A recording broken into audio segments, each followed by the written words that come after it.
Monday morning, wealth creation investors and traders. Matthew Buckley, the chief investment strategist here at WCI, with your Monday market outlook.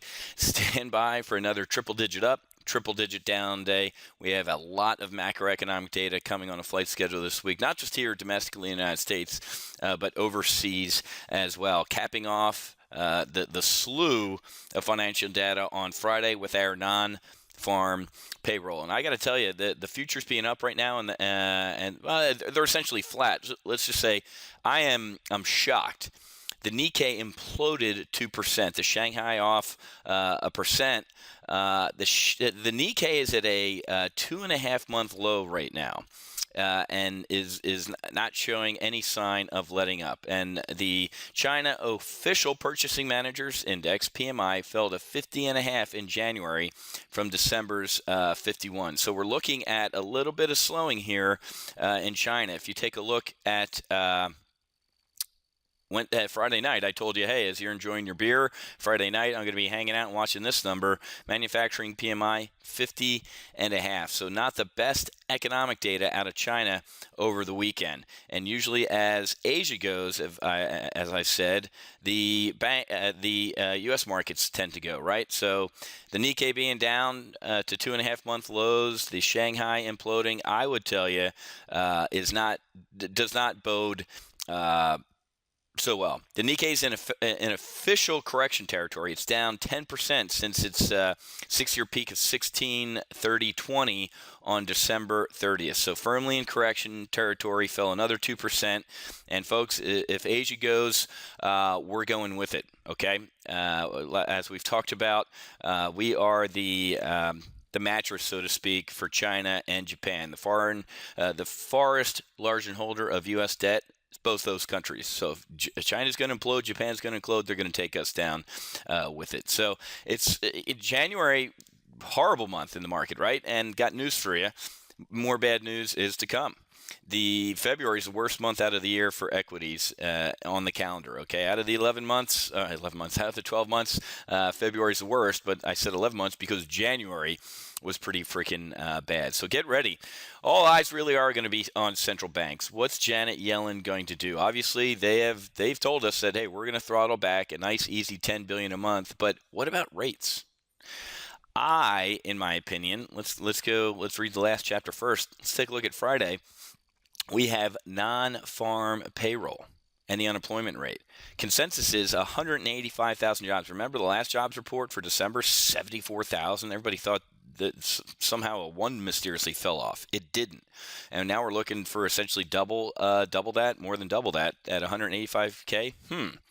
Especially with all the snowstorms and everything that was going on in January. Okay, let's see if we can print 185. But again, as we know, our government can print whatever number they want to print. I'm hearing consensus numbers on the unemployment rate all the way down to 6.5%.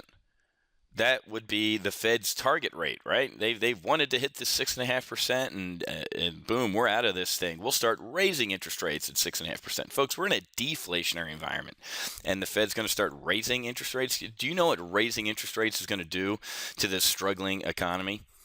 Let alone to our struggling United States. You know, we pay interest on our debt. And with interest rates this low, we've been giving Congress and the Obama administration a free pass, essentially. Imagine if interest rates were where they were 5, 6, 7 years ago. How much more in debt we'd be. We can't even afford to pay the interest on our debt, let alone our debt. So Friday's going to be huge, obviously, in the market. Average hourly earnings are going to be a big report today. Monday, the market's kind of in a holding pattern here. Manufacturing PMI came in line, but ISM is going to be the big number here. Institute for Supply Management Manufacturing PMI. It's a level of diffusion index based on surveyed purchasing managers in the manufacturing industry. Why do we care?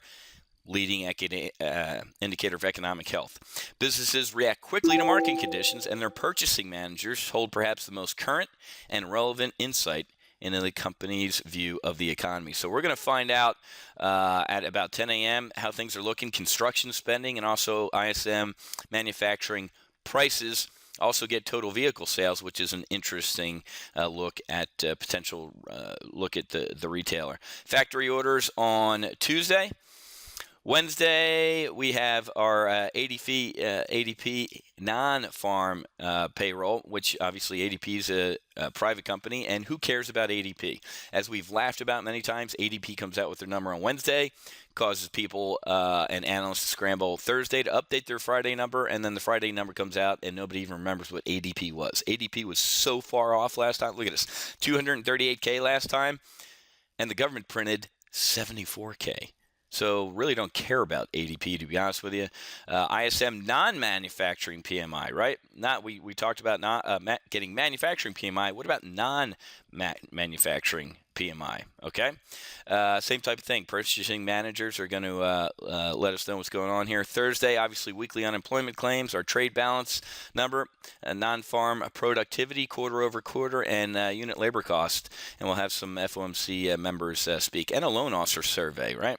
Loan officer survey, well, guess what? They know about spending and confidence. Rising debt levels are a sign that lenders feel comfortable issuing loans, and that consumers and businesses are confident that they can spend money and pay it back. Big week in the market today, and it's going to be very, very interesting to see what type of week we have. Futures are turning south right now. I fully expected that.